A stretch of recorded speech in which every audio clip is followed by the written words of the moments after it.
Ngayon pong hapon na ito, ang mensahe po na nais ng Diyos na tanggapin natin ay pinamagatang The Disciples and the Holy Spirit. Amen? The Disciples and the Holy Spirit. Hindi ko na po ito patatagalin. Gusto ko pong maghatid sa inyo ng tatlong uri ng tao dito sa mundo. Are you listening? Meron pong tatlong uri ng tao tayong makikilala dito sa mundo. Sino pong ready nang makita o makilalang mga taong ito? Taas nga pong kamay. Amen. Magsabi nga po ng amen. Amen. Gusto ko pong ready ninyo ang inyong puso pagkat ito po ay galing sa Biblia. At ito po ay importanteng maunawaan natin kasi nakikita ko po na oras na para makilala din natin ng mabuti ang ating sarili. There are three types of people or kinds of people on earth. And I would like you to meet and know these three kinds of people on earth. Tatlong uri ng tao dito sa mundo. Ang una po ay yung mga hindi disciples ni Jesus. In the book of John, chapter 14, verse 15 to 17, alright, sabi dito, if you love me, you will obey me. Sabi ni Jesus dito, if you love me, you will obey my commandments. Then I will ask the Father, and He will give you another advocate to be with you forever. The Spirit of truth, whom the world cannot accept, because it does not see Him or know Him. But you know Him, because He resides with you and will be in you. Ang una pong uri ng tao na makikita natin dito sa mundo ay yung mga taong hindi kilala at sumusunod si Jesus. At ang sabi po dito, the world cannot accept the Holy Spirit. So importante po na maunawaan natin na meron taong ganun. When it comes to the Holy Spirit, hindi po lahat ng tao or hindi natin makikita na lahat ng tao may Holy Spirit. The first type or kind of people or group of people we have to meet this afternoon ay yung mga taong hindi sumusunod kay Jesus at nabubuhay ayon sa nais ng mundo. At ang sabi po dito, hindi nila tatanggapin ang banal na Espiritu. Kaya buong confidence, kailangan kong ipahatid sa bawat isa, buti na lang nandito tayo at tayo ay disciples. Amen? Amen? Kasi kapag hindi daw tayo disciple ni Jesus, if we are not those people who are not disciples, if we are not disciples of Jesus, we cannot receive the Holy Spirit. And that is according to the book of John, chapter 14, verses 15 to 17, wherein it was clearly stated, the world cannot accept them. Ang naka-relate nga po, magsabi ng amen? Amen. Yung pangalawa naman pong grupo ng tao na ipapakilala ko sa inyo ay yung mga disciples ni Jesus. Taas nga po ang disciples ni Jesus. Church pa lang po natin, alam nyo na kung sino po ang ating inaatenan tuwing linggo. Jesus Christ saves. At yung pangalawa pong uri ng tao ay yung mga disciples ni Jesus. Wait lang. Dahil sabi dito sa Acts chapter 19, yan po ang aking yan po ang aking scripture ngayon because our senior pastor has given us an assignment. Ang sabi niya sa amin, basahin namin ang book of Acts. And you know what? Ministry for me has never been the same again. This book called Book of Acts has definitely changed the way I see ministry. At nakakatuwa po ito kasi mayroon siyang sinabi sa akin. Yung pangalawang uri ng tao, disciples ni Jesus, tulad natin. Pero, wala daw pong Holy Spirit. Kung magtatanong po kayo sa akin at sasabihin niyo, totoo ba yung sinasabi mo, Pastor Allen? Merong disciple ang Panginoong Jesus pero walang Holy Spirit. Check the book of Acts, chapter 19, verse 1. Babasahin ko po. While Apollos was in church, si Apollos po ay isa ring mananampalataya ng Panginoong Jesus at isa ring masipag maghasik ng salita ng Diyos. While Apollos was in Corinth, Paul went through the inland regions and came to Ephesus, sa Efeso. Isang lugar po ito na kung saan meron siyang natagpo ang mga disciples. Sana po maging malinaw yan. While Apollos was in Corinth, Paul went through the inland regions and came to Ephesus. He found some disciples there. Verse 2, ito po ang sabi. And said to them, did you receive the Holy Spirit when you believed? Naniwala ba kayo o natanggap ba ninyo ang banal na Espiritu nung kayo ay nanampalataya kay Jesus? Ito ang sagot ng mga tao sa Ephesus. No! We have not even heard that there is a Holy Spirit. So believe it or not, it was stated in the Bible na may mga disciples, check, ang Panginoong Jesus, disciples, check, but they did not receive the Holy Spirit. Can I relate it to present time? Can I relate it to, how Christians, follow Jesus nowadays? Pwede nating sabihin, disciple ako ni Jesus. I follow Jesus. But when it comes to receiving the Holy Spirit, if I'm gonna be Paul and I'm gonna ask you, did you receive the Holy Spirit? Meron kayang tulad ng mga taga-Ephesus na sasagot ng, no! Ni marinig na may banal na Espiritu, hindi namin pa naririnig yan. Pero tatanungin ko ang 3 p.m. Did you receive the Holy Spirit? I love this church. This church preaches the Holy Spirit. And we are not just disciples of Jesus Christ per se. We are recipients of the Holy Spirit's presence. Amen? My wife would always tell me and remind me, nang sabi ng senior pastor, si Pastora Vicky, sabi daw ni Pastora Vicky, and she would always embrace that word from the senior pastor, that the Holy Spirit is Godhead on earth. The Holy Spirit, where?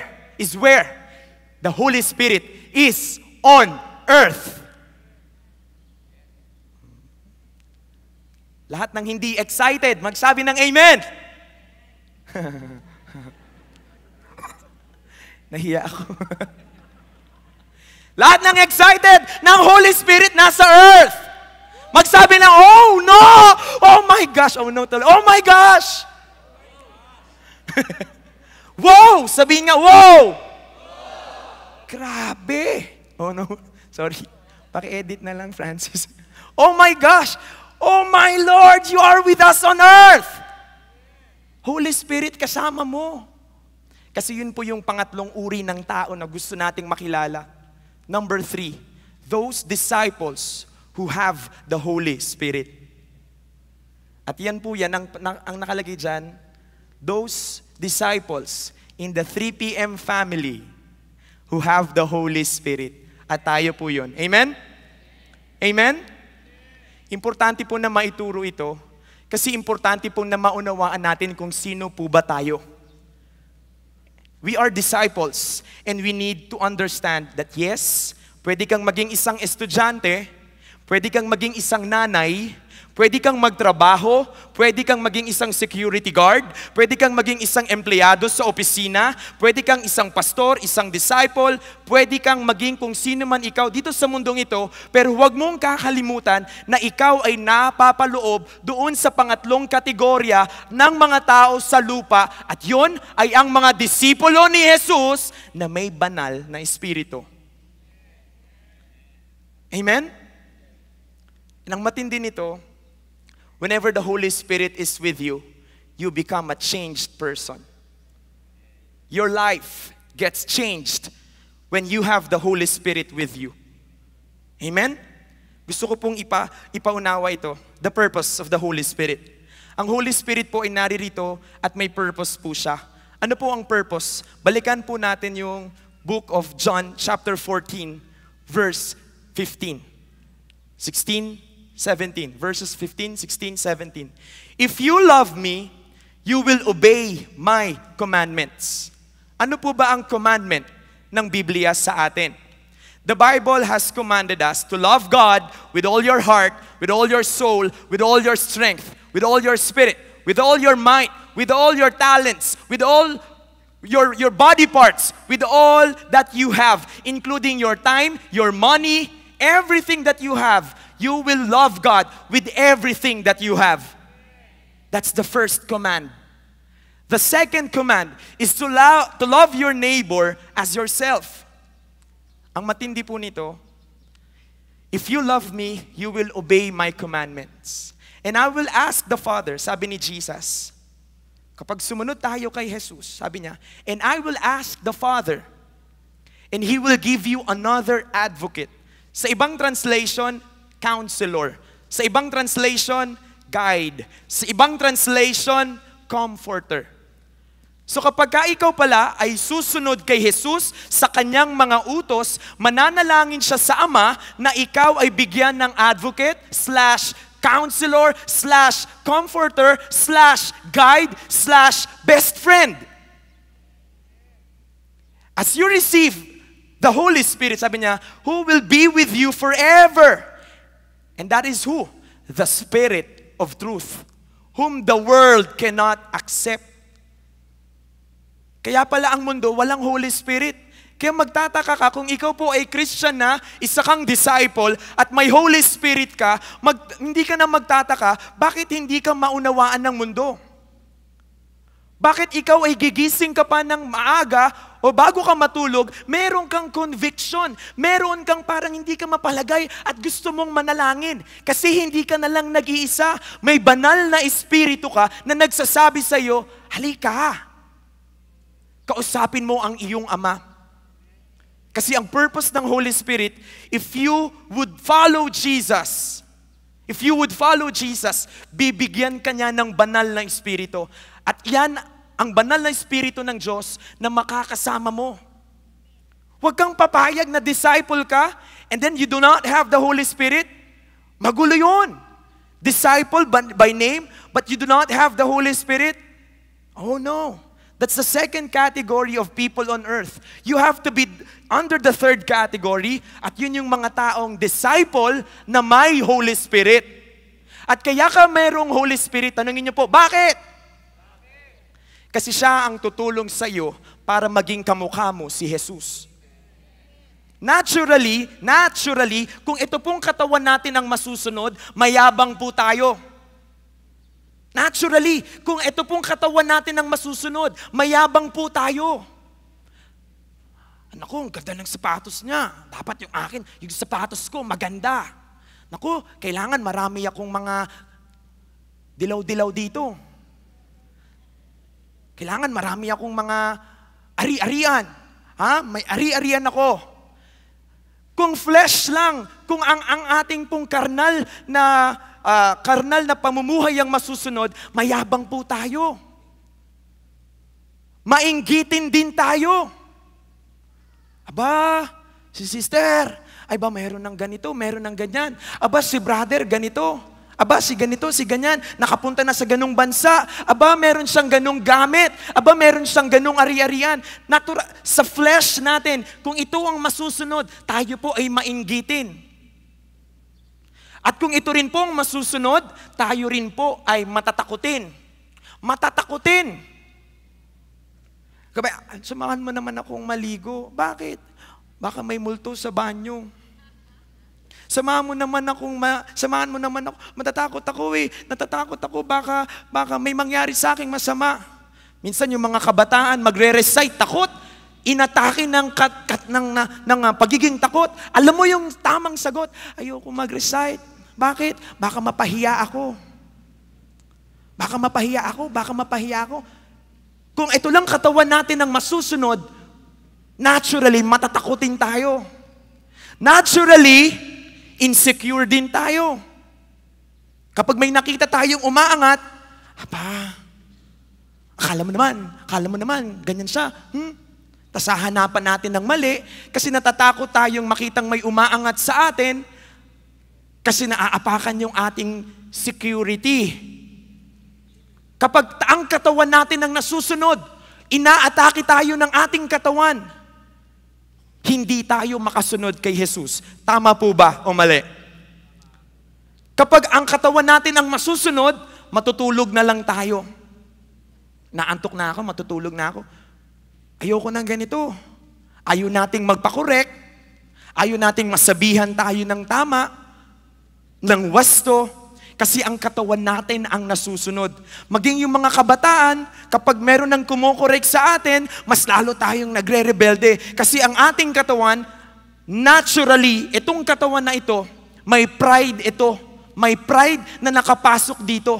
Kaya yung mga kabataan, kapag sinasabihan mo, anak, makinig ka naman. Hindi ako pwedeng makinig. Binata na ako. Mahal ko siya. Yan. Maging yung ibang mga, grabe po eh.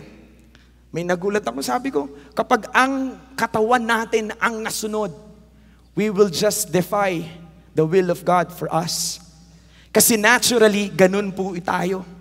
Kaya, nakita ng Diyos na kung mahihirapan itong anak ko na ito na sumunod kay Jesus at hindi niya magiging kamukha si Jesus. Kaya tayo binigyan ng Holy Spirit. Kasi ang banal na Espiritu, ang kapangyarihan na galing sa Diyos na magbabago ng buhay nating lahat hanggang sa maging kawangis natin si Jesus. Amazingly, the church understands, this church understands that if you're gonna be changed, the only one who's in charge of changing an individual is no other than the Holy Spirit. So, paano po yung mga leader? Ang mga leader na may Holy Spirit, ayan. Pero kung yung leader lang, mangongorek, tas walang Holy Spirit, it can be emotional, anger, or what. Pero pag ang leader na may Holy Spirit, nag-rebuke ng disciple, it will lead to that disciple's benefit, and that disciple will feel love because the Holy Spirit is love. And that disciple will not go away because the disciple has felt and experienced, na-rebuke na, napagalitan, pero ang naramdaman niya dahil mahal siya. That's why leaders, be filled with the Holy Spirit so that when we deal with our disciples, they will feel love while we are rebuking them. And it's gonna be one exciting relationship that we will share with one another. Amen? The Holy Spirit is the key to a church that is growing. And the Holy Spirit, as you embrace the Holy Spirit, you shall become light, liwanag, wherever you go. And that's gonna be amazing. Nakatandaan po ba natin ito? Nakikita po ba natin ito?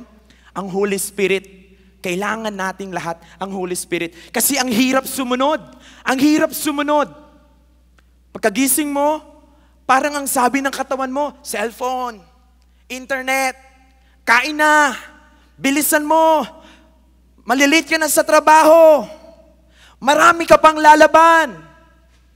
Pag ang katawan natin ang nasusunod, katawan po natin is naturally greedy. Ako, pera, pera, pera, pera.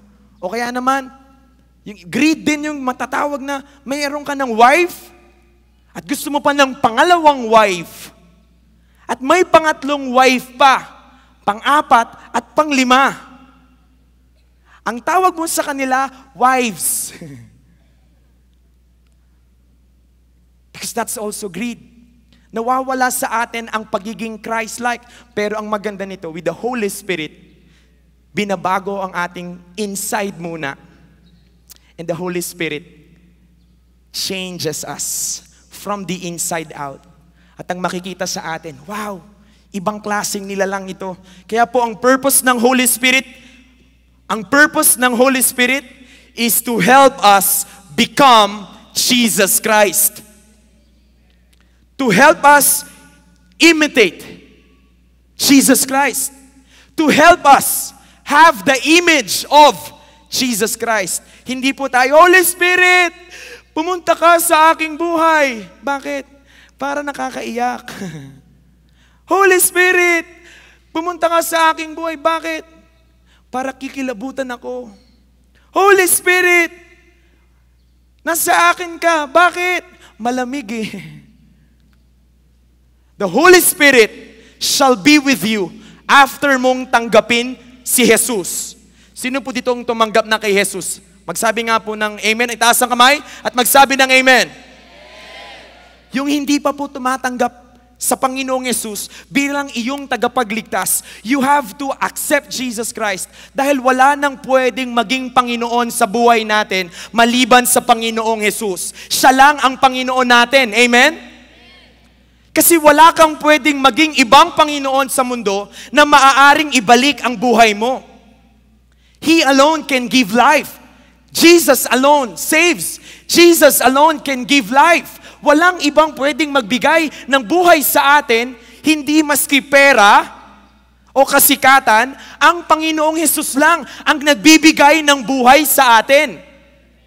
At after mong tanggapin si Jesus bilang iyong tagapagligtas, saka darating sa iyo ang banal na Espiritu. Kita niyo po yung sinabi ni Paul sa Acts chapter 19, disciple po muna sila. Then, naglay ng hands, naglapat ng kamay si Pablo, dumating ang Holy Spirit. So after po nating tanggapin ang Panginoong Yesus sa buhay natin, dapat po magdesisyon tayo. Sino ba talaga ang Panginoon natin? And we have to decide, Jesus, you are the Lord over my life. Buong puso, walang pagdadalawang isip. We have to surrender. Alam niyo po yung surrender? Taas kamay ka na, Lord, wala nang ibang Panginoon. Wala nang ibang Diyos sa buhay ko, maliban sa iyo, Panginoong Yesus. At kapag ganyan po ang takbo ng ating puso, ng ating isipan, pupunuin tayo ng presensya ng banal na Espiritu. Amen? Yan na. Naintindihan ko po. The purpose of the Holy Spirit is to help us become like Jesus Christ. It's to change, He is to change us from the inside out. Upang sa gayon hindi maghari ang flesh. Dati mainitin ang ulo mo. Dati magagalitin ka. Dati naisip mo talagang pag depression, nade-depress ka kagad, nalulungkot ka kagad. Naikukumpara mo yung sarili mo sa iba. At kapag dating sa commitment, hindi tayo marunong mag-commit. Kasi naturally, nakakapagod yan, ayoko niyan. That's our flesh. Yun ang ating katawan. Pero because of the Holy Spirit, we become like Jesus Christ. Amen? If you love Jesus, you will obey Jesus. And when you obey Jesus, it will not be easy. Hindi po magiging madali. Kapag sumunod ka kay Jesus, hindi po magiging madali. This church will not sugarcoat obedience to Christ. Sumunod ka kay Jesus, madali, no? Kahit saan nyo pong ira tignan, pagsta't sumunod ka kay Jesus, there will be persecution. There will be persecution. I was told of this story that whenever you share that Jesus Christ in His country, Israel, abay mag-spit po ng laway ang tao. Duduruan ka. Jesus. In some parts of the world, because they don't have and they don't believe Jesus, ipapapatay po tayo. Even in our situations, nung ikahiya mo si Jesus sa barkada mo, ay, Christian ka? Ay, hindi ako Christian. O, ka, inom ka. Hindi ako inom. Ala, hindi ka umiinom, Christian ka, no? Akin na, inom ako. Wow. Wow. Wow.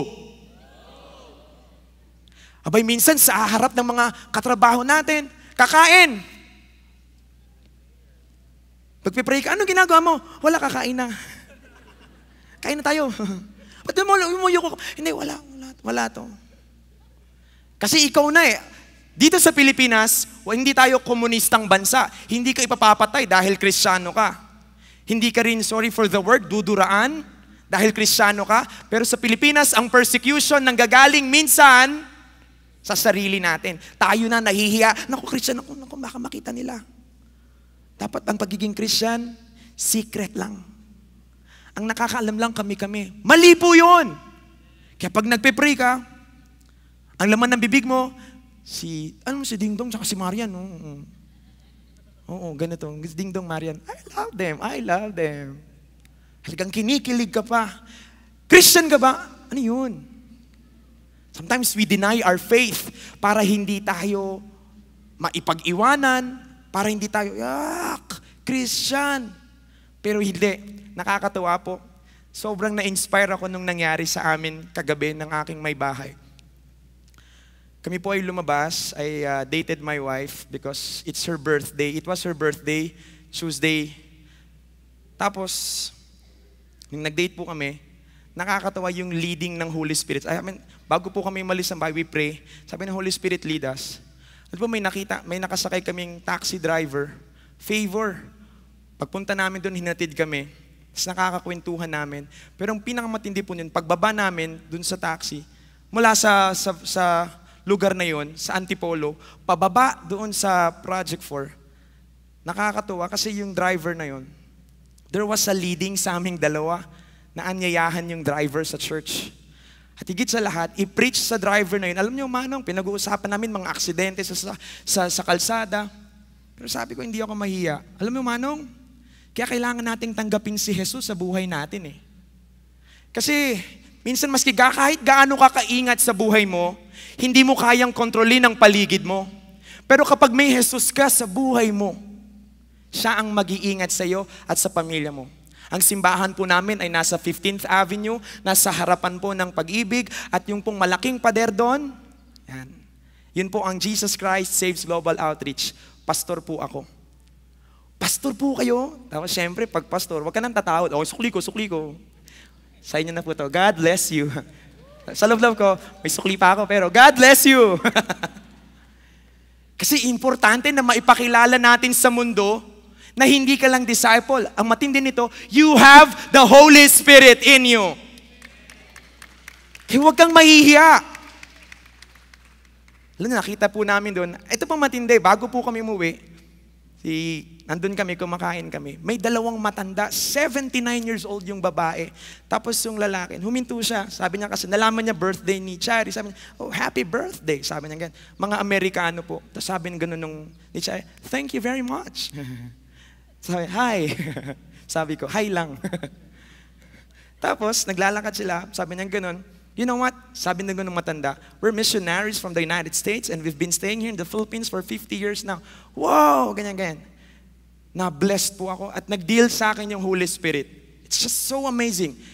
May revelation kaagad ang Diyos kapag nasa yung Holy Spirit. At that moment, ang nangusap sa akin ng Lord, sabi sa akin ng Lord, yung babae 79, si Chari 29, and sabi ko, Lord, fast forward 50 years, we're gonna be like this. So committed to your ministry, to your love. 29 plus 50, 79, sabi ko, etong age niya, nandun na siya sa Pilipinas, nagsisurf na siya, ipinapakilala si Jesus, yung asawa niya, pastor. Tapos yung asawa niyang pastor, dinate yung asawa niyang nagbe-birthday na 79 years old. Sabi ko, ako po ay pastor, and my wife is 29, and it's also her birthday. Come to think of it. Joke lang. Amazing! Sabi ko, Allen, sabi niya lang Lord sa akin, ganyan, or higit pa, that you're gonna be committed to my love, and you're gonna be founded on my truth, and the Lord shall preserve your life. Amen? The Holy Spirit is just so amazing. Na kapag kasama, kaya bumubuhay po kami, sabi namin, na-bless ka na, na-inspire ka na, pag uwi mo, ginamit ka pa sa taxi driver. Pagbalik namin ng bahay, Lord, tonight, it's just so amazing because the Holy Spirit is with us. Can I hear you say amen? Amen. Importante po na makita natin ito na hindi ito iniiwan lang sa church ang Holy Spirit. Hindi po iniiwan sa loob ng simbahan ng Holy Spirit.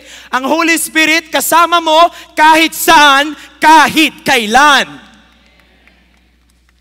Who's ready for that? Sinong gusto kasama niya palagi ang banal na Espiritu ng Diyos? Come on!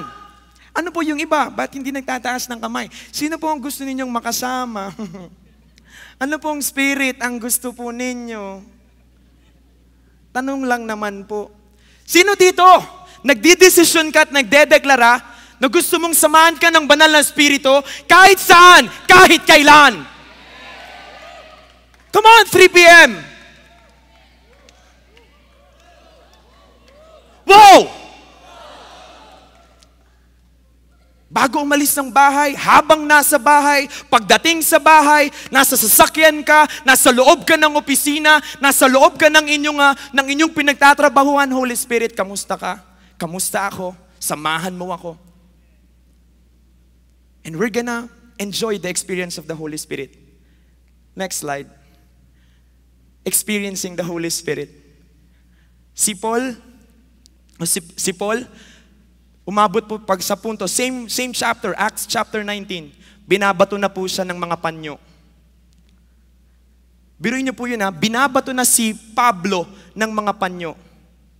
Tapos, yung mga taong may-ari ng panyo, ipapahid nila sa kanilang katawan yung panyo na pinahid kay Paul para gumaling sila.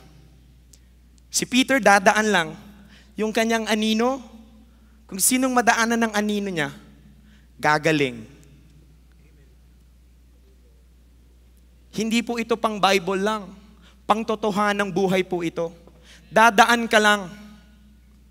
Maski sa loob ng pamilya mo, nandun ka at meron kang Holy Spirit, miracles and signs and wonders shall take place kung nasaan man naroroon ng isang disciple na may malalim na koneksyon sa banal na Espiritu. Amen? It's different when you experience the Holy Spirit. As a testimony, gusto ko pong i-share sa inyo. March 13, 2015, kami po ay nagkaroon ng spark plug and we had 90 attendance. Ang spark plug po during that time, 1 year ago, ay umabot po ng 200, 300. But during that afternoon, or that evening, for several months na, even before 2015 started, ang spark plug, 90, 95, 100. Then all the leaders, nakaramdam sila ng bigat. Hindi lang po ako. Maraming mga kabataang leaders. Sabi niya, parang mabigat. Then you know what we did? Unitedly, walang bida. Unitedly, walang bida-bida. Lahat ng gigil sa soaking. We called it soaking. S-O-A-K-I-N-G. Alam ng mga bata po yan. We did soaking. Nag-pray kami, nag-fast kami, and we broke barrenness. Kami makikita po kayo sa Facebook ang nakalagay, #Anti-Barrenness Campaign. We broke barrenness with the leading of the Holy Spirit. The Holy Spirit alone can break barrenness, not by might, nor by power, but by the Spirit. Barrenness shall be broken. Alam niyo po yung barrenness? Tuyot. Parang yung mga bata. Parang wala kang nang pakiramdam. Ayaw mo nang mag-praise and worship. Wala ka nang gana sa salita ng Diyos. Mas gusto mo na lang parang mag-party-party, magmura, para tas pagdating sa word ni God, ano ba naman to? That's barrenness. Tuyot ka spiritually. Nakatuyo lang. Word, wala nang excitement. Devotion, baduy. Cell group, hindi ko pupuntahan yan. Inuman, game. Proud pa. But when the Holy Spirit came, because leaders humbled down themselves to the Lord and sabi, Holy Spirit, break the barrenness. From 90, last Friday po, King Jim, i-correct mo ako, it's 215 with 26 new friends. Ang spark plug po, pumalo ng 216 with 26 new friends. And sabi namin sabay-sabay, all glory belongs to God. Amen. Sabi ko nang gigil. Gigil tayo saan? Sa pagbababad, sa presensya ng banal na Espiritu. Amen? Kapag nagbabad ka sa chismisan, yan din ang lalabas sa'yo. Ay, alam mo ba si ganito? Ano? Ayaw mo nang mag-share ng word.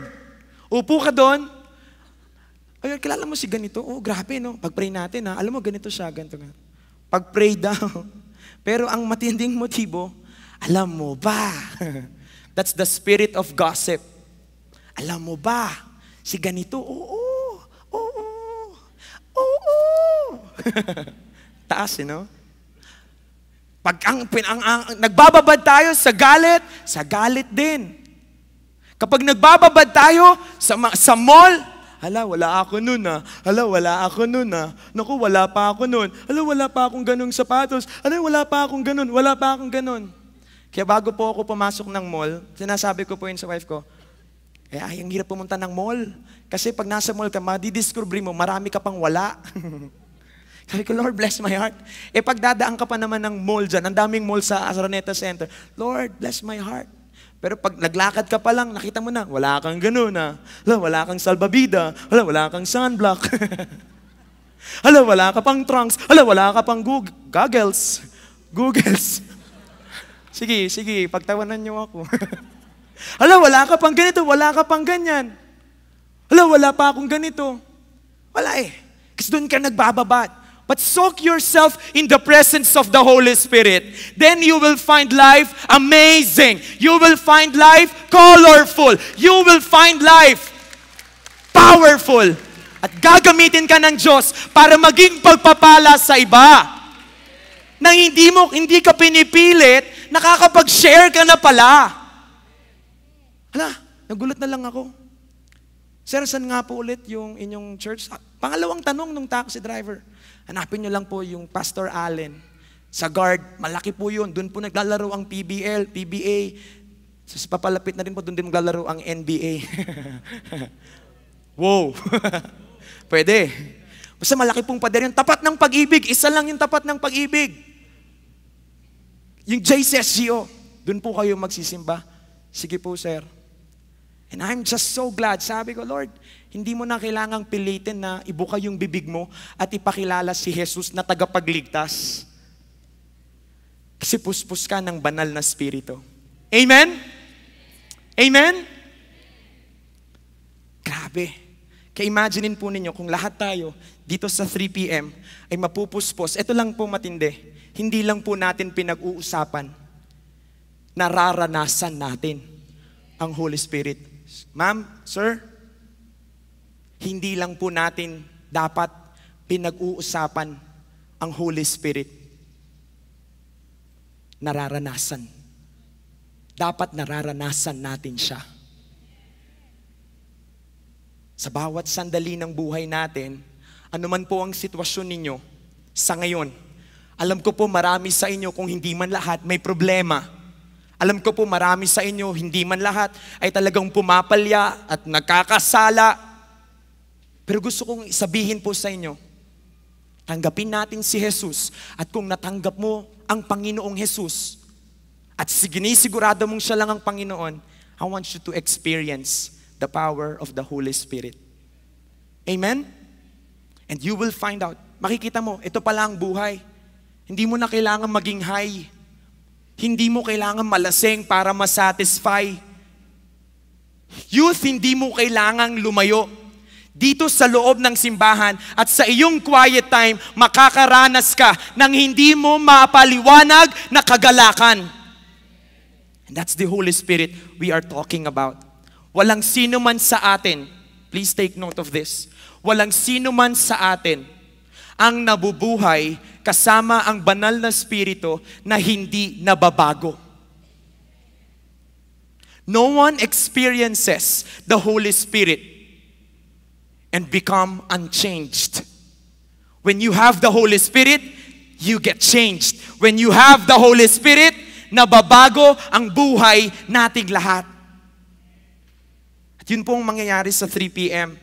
Kasi pag nandito po tayo, naririnig natin ito, the Holy Spirit is a progressive God and He is with us. Sabi po nung isang kanta, nakakatuwa po yung kanta na to. Can we show that? The lyrics of the song, Consuming Fire. Sabi po nung lyrics, nung kantang Consuming Fire, sabi doon, there must be more than this. Alam niyo po ba yun? There must be more than this. Sabi niya ganun, kung sa tingin natin, na-experience mo na lahat, sir, ma'am, brothers and sisters, if you think, ang tagal mo na sa church at marami ka nang nalaman tungkol sa Holy Spirit. Ang sabi nung kanta, there must be more than this. Greater things are yet to come. Huwag mong isipin na, alam ko na tong preaching na to. Naranasan ko na yan. Alam ko na to. That is your hindrance. That is your biggest wall. Your thickest wall. The knowledge that you have. But you must be humble to admit in your heart that there must be more than this. When the Holy Spirit has come upon you. Ang sino mang may Holy Spirit, 2011, tuloy-tuloy mo, 2012, 2013, 2014, come 2015, makikita mo, the Holy Spirit remains powerful and He remains unpredictable. At makikita mo, palaging may bago sa banal na Espiritu ng Diyos. Amen? Maraming nagsasawa Nakakasawa naman yung ganito. Parati na lang paglinggo, nakakasawa mag-devotion, school of leaders, nakakasawa. Come on! Because you are doing those things by yourself. Ikaw lang mag-isang gumagawa nun eh. Kaya ka nagsasawa. Pero kung gagawin mo ang pagiging isang worker, ang pagiging isang cell leader, at ang pagiging isang disciple na may kasama kang Holy Spirit, you will understand. There must be more than this. Oh, bread of God, come breathe within. And there must be more than this. Spirit of God, we wait for you. Sabi nung pre-chorus. And fill us anew, we pray. Fill us anew. Lord, bago. Fill us anew, we pray. Yung bang prayer natin? Then sabi nung chorus, consuming fire, fan into flame, a passion for the name. Whose name? Whose name? See? Pag may Holy Spirit, bida si Jesus. Magiging katulad mo sa pag-ibig, sa pananalita, sa mga desisyon, si Jesus. Eh bakit parang nagbago po ako? Kasi nawala rin sa'yo ang presensya ng banal na Espiritu. Kasi dapat mong laging kinakanta, fill us anew, we pray. Ang taas eh. And fill us anew, we pray. Consuming fire, oh my Lord, fan into flame, a passion for your name. Spirit of God, would you fall in this place? Lord, have your way. Lord, have your way in us. And this afternoon, I would like you to sing that song as your prayer. And there must be more than this. Come on, Ricon. There must be more than this. Chari, can you lead? There must be more than this. Who's ready for some more when it comes to the Holy Spirit? Who's ready for some more? Amen. Can we all bow our heads right now? Can we all bow our heads?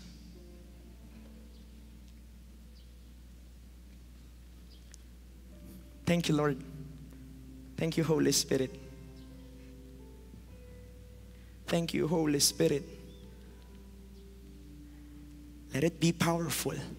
Let it be an encounter with you. This afternoon, do not listen to your flesh. Listen to the Holy Spirit of God. This afternoon, get ready, for His power shall come upon you. This afternoon, I want you to be ready to receive the Holy Spirit. in you.